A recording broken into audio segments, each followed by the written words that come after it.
Welcome to the Imperfectly Empowered podcast with leading DIY lifestyle blogger ahnafulmer, where women are inspired with authentic stories and practical strategies to reclaim their hearts and homes by empowering transformation, one imperfect day at a time. Hi, and welcome back to another episode of the Imperfectly Empowered podcast. I'm your host, ahnafulmer. Today, we're going to talk about how to design an efficient kitchen around 4 work zones. What woman does not want a more efficient kitchen, right? I know I sure do. If you have not listened to my other podcast, it's called 10 Mistakes You Do Not Want to Make When Renovating Your Kitchen, 10 Mistakes to Avoid When Renovating a Kitchen.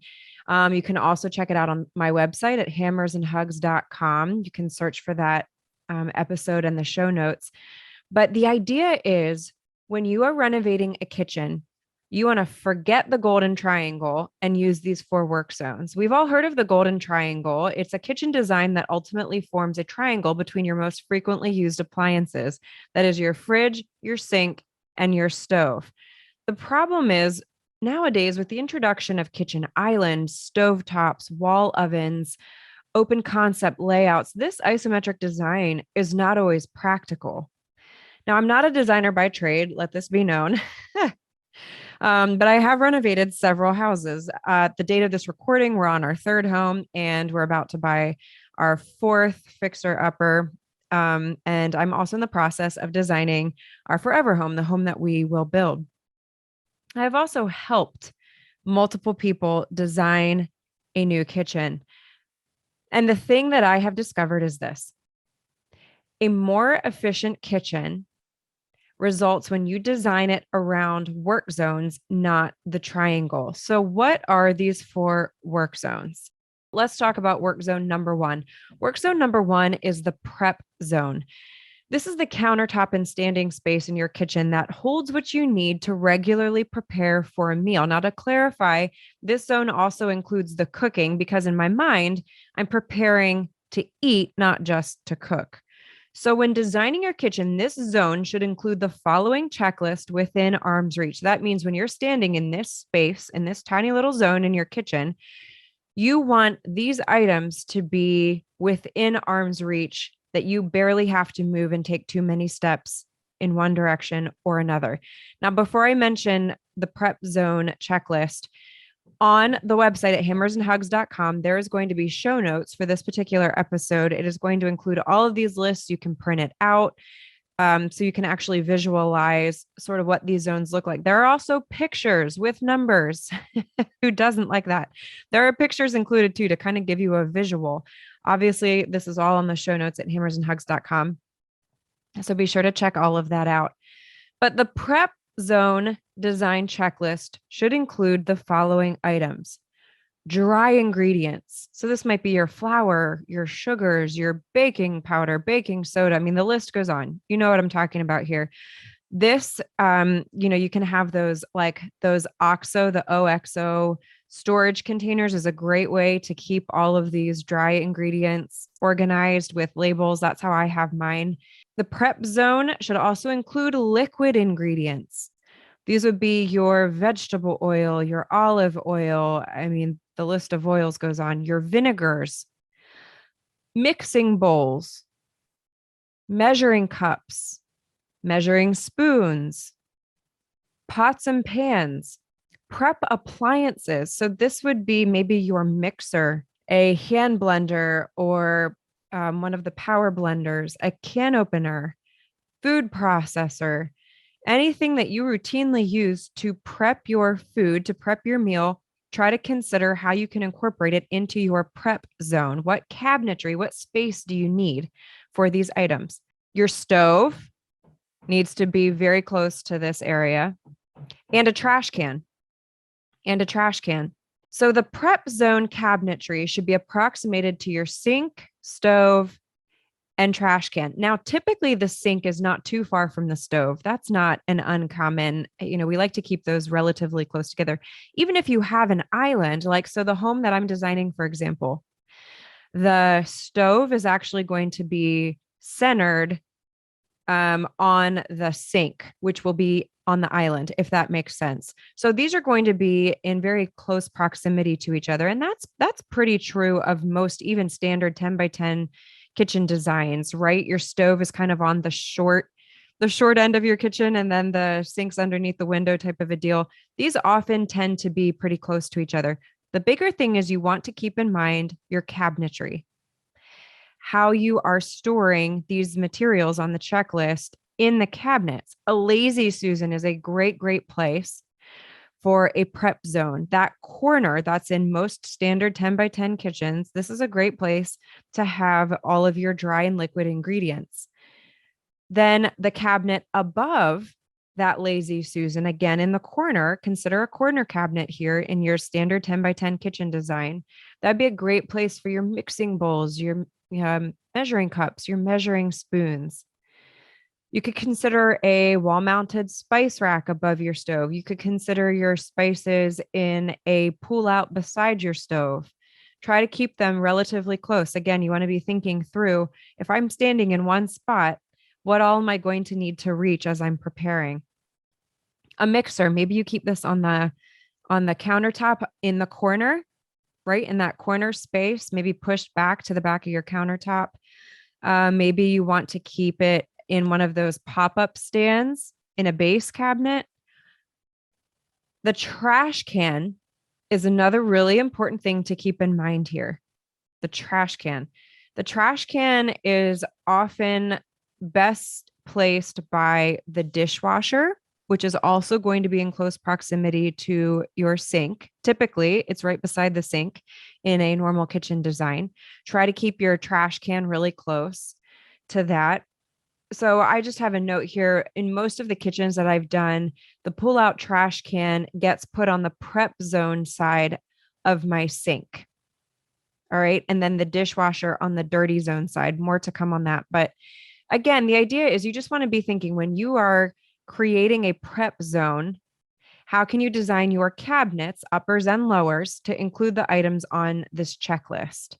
And make sure you keep in mind the trash can. All right. So I have a couple other notes here. Again, I talked about the airtight containers, those OXO. I don't know. Are they called OXO containers? I don't even know what they're called. I put chalk marker labels on these. They are a great way to simply label what's inside. For example, I use white whole wheat flour a lot in my baking, but I also have a white flour container as well. Like if I'm making a cake or something for a party, I'm not going to use white whole wheat flour. It makes it a little bit drier. So I'll use white flour. I also have bread flour, right? And so it's just kind of nice to be able to have those labels that you can actually mark what is in those containers. Mixing accessories, you can buy these massive all-in-one mixing sets that nest within each other. Again, if you're trying to save space, this is a great thing to put in the upper cabinet in the corner. That's actually where mine are right now in this current house. And then, you could also consider putting a like mixing or prepping appliances in one of those cabinets as well. You can change the shelves, right, to match the height. If you really want to get creative and plan ahead, you can even put an outlet in an upper cabinet so that you can keep your appliances plugged in. And then you would just, drop them out of the upper cabinet onto your countertop. And then you can just put them right back in, if you just want to keep it a little bit simpler. You don't need a traditional appliance garage to house appliances is where I'm going with that. And, if your cord isn't long enough to do like an upper cabinet appliance garage, you can just buy one of the little short extension cords and plug it into the upper cabinet.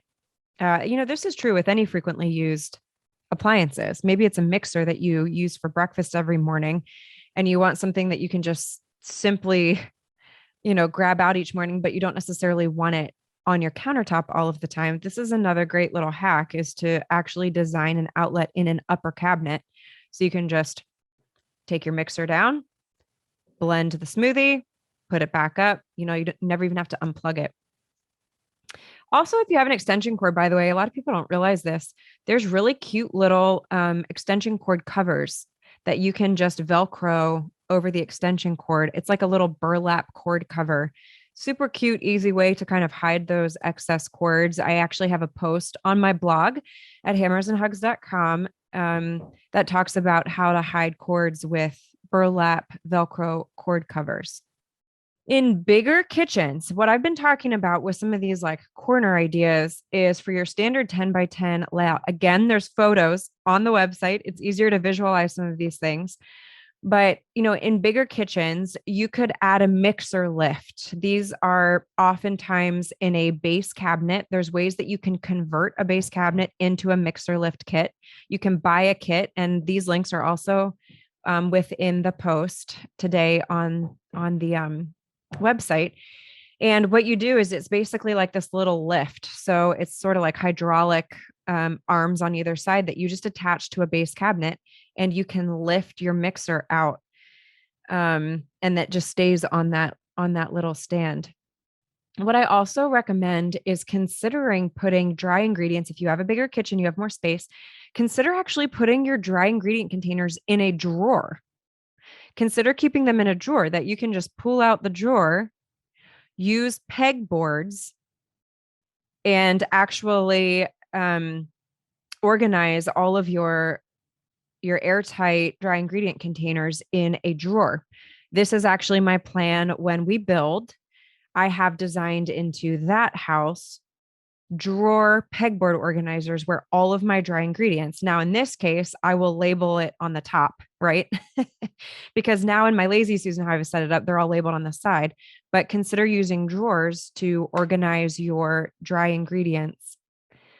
There's so many ways to maximize drawers. It's funny. We often think of cabinetry like the standard open up the door type of storage design, but the fact is plates also go really well in drawers. We're going to talk about that a little later, but start thinking through how you can use drawers as well. They're a lot easier to access.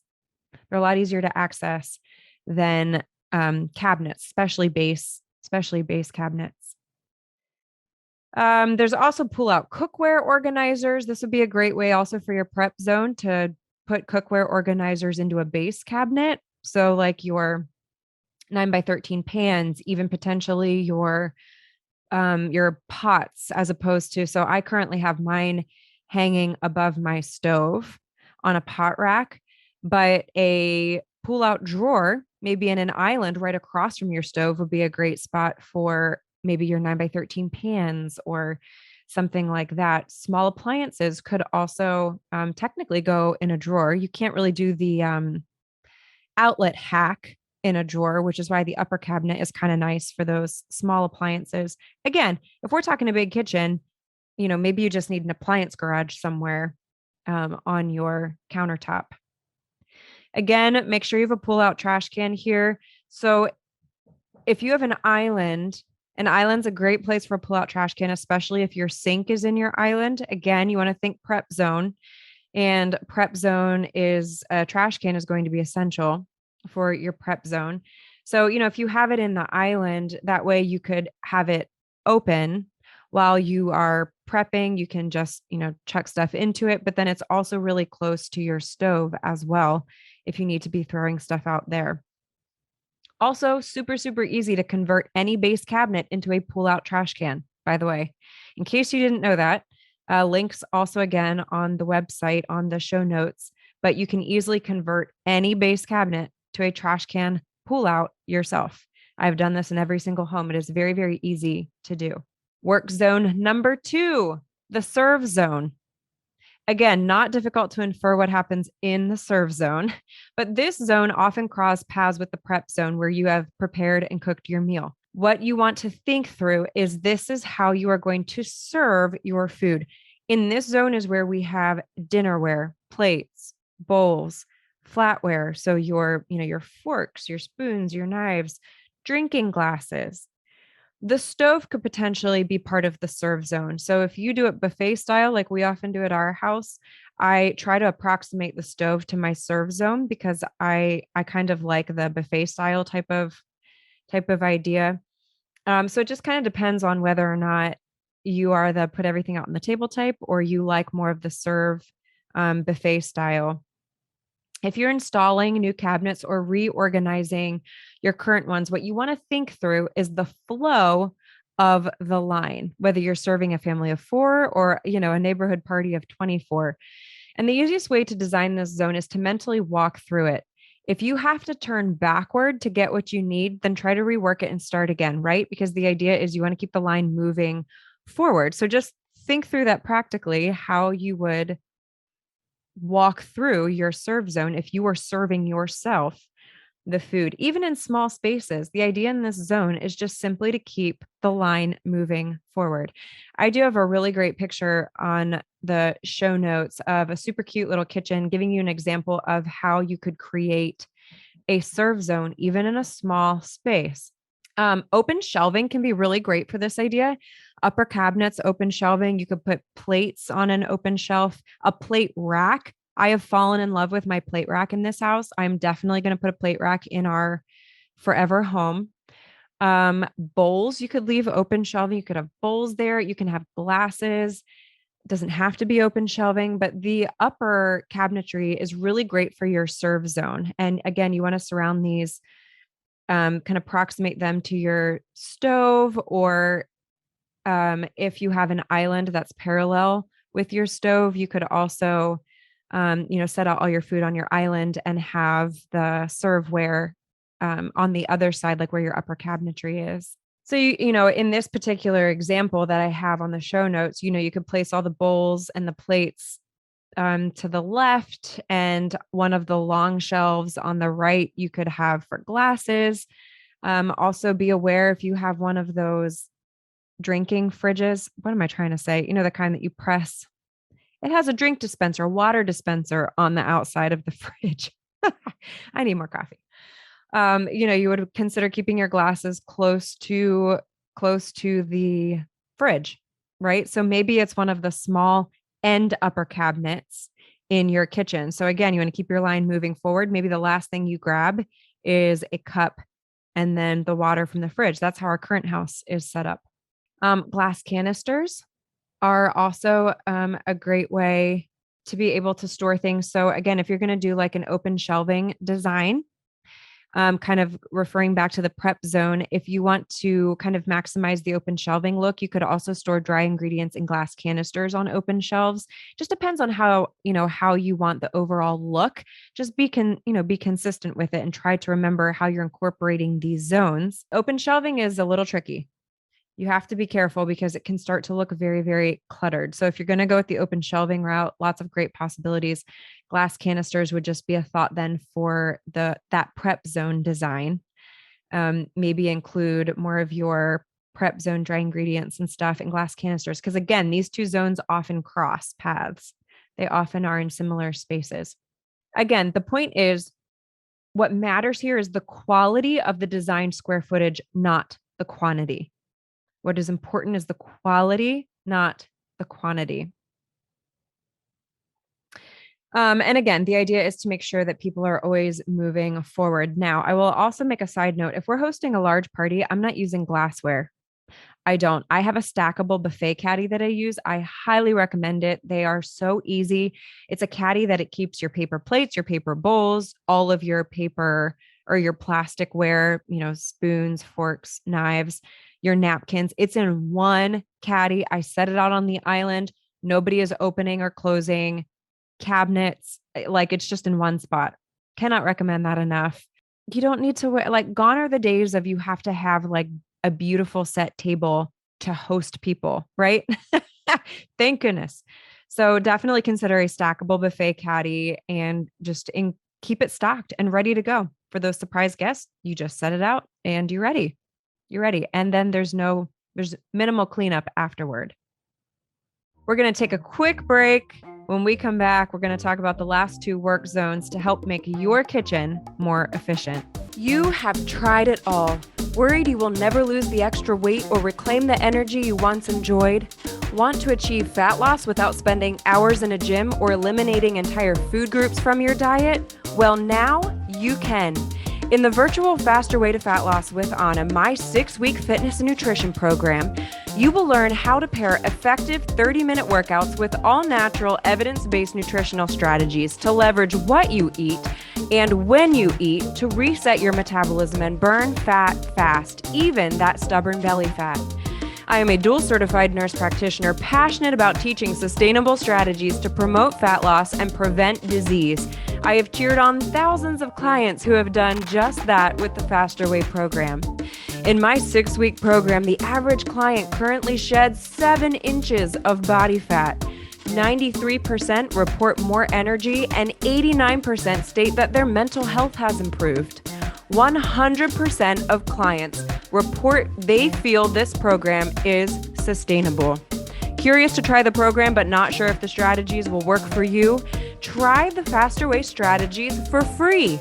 Head to www.hammersandhugs.com and sign up for my free 7-day fat loss accelerator course today and start your own transformation story.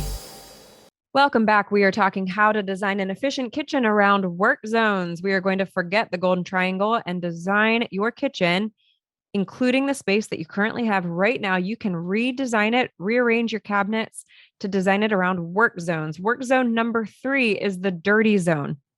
The dirty zone is when the food has been served, the fun has been had around the table, great conversation, take your time. You don't have to clean up right away. Enjoy the people that you're with.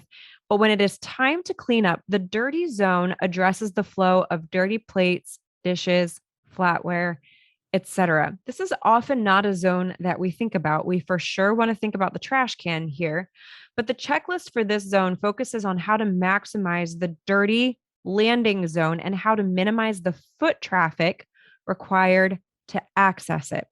Here are some thoughts on the dirty zone design checklist. 1, place the dishwasher on the side of the sink closest to your kitchen table. 2, allow for countertop over the dishwasher that is easily accessed without walking into the kitchen, meaning plates can just be set there. The dirty stuff, people don't have to actually walk into the kitchen to set stuff into the dirty zone. So allow for open countertop over the dishwasher where all those dirty plates can be set. And again, in theory, this should also be close to your sink. Design a cabinet with leftover containers on the dishwasher side of your sink, right? So you can easily access these leftover containers to be able to put food into. Make sure you can easily access the leftovers container cabinet with your dishwasher open. All right, what I mean by this is if you're planning on putting the containers in a pull-out drawer in your island, make sure it is not directly across from the dishwasher. This seems like a really silly thing to mention, but just think through when you are designing your kitchen, you're placing your things in your cabinets. If my dishwasher is open, I want to make sure I don't need anything in the cabinet right across from it, right? Because you won't be able to open it. The dirty landing zone is simply the space in your kitchen that dirty dishware is placed after you eat. That's really what it is. It could be the countertop beside your sink. It could be an island. It can still be the prep or serve zone countertop. It could even be put directly into your sink, but you do want to keep the space as close to your dishwasher as possible. So think through that. Ideally, it is the countertop beside your sink over your dishwasher, or at least in very close approximation to it, because you don't want to be, taking dirty dishes over too much floor space, dropping. Maybe your kids are super clean. Mine are not. Food ends up all over the kitchen floor. So you want to try to keep it as, close to the table and as close to the dishwasher, sink, and trash can as possible. This is, again, one of the reasons that I recommend a pull-out trash can dirty zone side of your sink. So in theory, you kind of want the prep zone on one side of the sink and then the dirty zone on the other side of the sink if you have the space. So try to put the pull-out trash can just on the dirty zone side. This way you can stand at your sink, have your dishwasher open, your trash can open at the same time without having to move. I have this really great picture on the website of this tiny little kitchen, kind of showing how you can still make these spaces all flow together. And the point is, even in a small, tiny apartment kitchen, you can make these zones work for you. Get creative, think through the flow so that you can maximize the space in your kitchen. Work zone number 4 is the clean zone. The clean zone. Just as the dirty zone is focused on organizing the flow of dirty dishes, the clean zone is quite simply organizing the flow of clean dishes.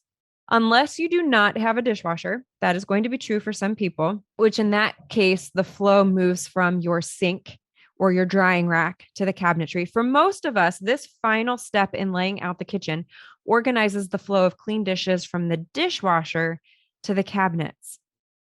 One of the most time-saving things that you can do when designing your kitchen is make sure that the cabinetry for plates, bowls, and glasses is within arm's reach of the dishwasher. Make sure that the cabinetry for plates, bowls, and glasses is within arm's reach of the dishwasher as much as possible. Again, this is the beauty of islands. This is the beauty of putting these kinds of things in drawers, because you can actually like have pull-out drawers.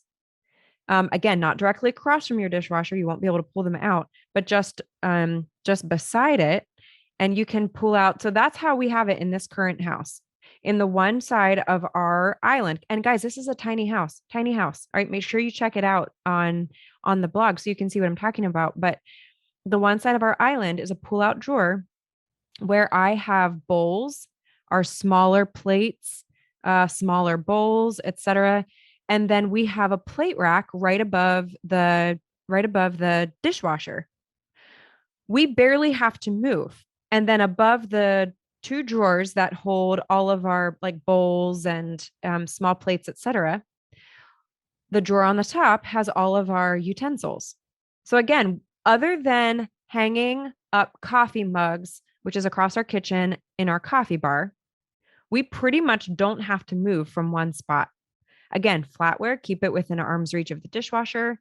So just think, if you're standing at your sink emptying your dishwasher, can you put away your most frequently used dinnerware without moving your feet? That's the idea of the clean zone. Again, there's pictures on the show notes, kind of giving an example. You know, you would maybe want a double cabinet above the dishwasher if you're not doing a plate rack like we have. You want a large drawer close by. The flatware, again, you want to keep it really close to the dishwasher. Maybe it's a drawer in the island. Maybe it's a drawer right beside the dishwasher. You just want it to be, accessible. Again, you're going to have to move a little bit, but the idea is to think through, especially your most frequently used dinnerware. Make it real easy for yourself. You should be able to put everything away without having to move. There is the last picture that I have included in the show notes. It shows visually the workflow where all of the zones can fit even into the tiniest apartment kitchen. You guys, thousands and thousands of people have visited this post on my blog. I have gotten tons of comments, DMs saying, this made all the difference in my kitchen. And we're talking tiny kitchens. Okay. You want to improve efficiency, quality over quantity. You don't have to have a massive kitchen. You don't need to have the 2 island, 3 sink kind of kitchen budget to create an efficient space. In fact, more often than not, those 2 island, 3 sinks kind of a kitchen are incredibly inefficient and not even laid out that well. It's because whoever designed it just was thinking quantity of space, not quality of space. So again, remember, quality over quantity. Also, I slipped one more zone into it. All right. And you're going to see it if you look at on the picture here in the show notes at hammersandhugs.com. I include a 5th zone, a bonus zone in every single kitchen. It is the coffee zone. Even in the tiniest of kitchens, I create a coffee zone. This looks different over every house. This house, even though it's a very small kitchen, I actually created a coffee bar, floor to ceiling cabinetry, where it is dedicated to, there's a hot cocoa bar shelf that has all of like the hot cocoa stuff on a tray. Beneath that then is all of my coffee. Guys, I have an obsession with coffee. So every house I renovate, the space becomes bigger. The house I'm designing, there's like a 5-foot floor to ceiling coffee bar. Anyway, it's going to be epic. I cannot wait. But even in a tiny, tiny kitchen, consider creating this coffee zone. Quite simply, it is a Keurig coffee machine or just a standard brew and pour coffee maker with the cabinet right above it with all your mugs, the drawer right beneath, could be your K-cups, could be your dry coffee, could be your coffee scoop, could be your filters. Okay. Super, super simple, but consider like a coffee zone right there. So everything is in one spot. I really hope these tips help. Again, if you have not read 10 mistakes to avoid when renovating a kitchen, that's 10 mistakes to avoid when renovating or designing a kitchen. You also want to be sure to check out that podcast as well. Listen to that. You do not want to miss those tips. So many great ideas to, again, quality over quantity. We're promoting quality over quantity. You do not need a ton of money to create an amazingly functional and beautiful kitchen. Be sure to share this with others so that we can all work smarter, not harder in our kitchens. Thank you so much for joining us for this episode of the Imperfectly Empowered podcast. It is my honor to be here with you. I am so grateful for each and every one of you. If you are watching on YouTube, be sure to click the subscribe button below so you don't miss a show, and leave a comment with your thoughts from today's episode below. If you are listening via your preferred podcasting platform, would you help keep us on the air by rating our show and leaving an honest review of your thoughts from today? In case you haven't heard it lately, your story matters and you are loved. This is your host, Ahnafulmer, and I will see you here next time on the Imperfectly Empowered podcast.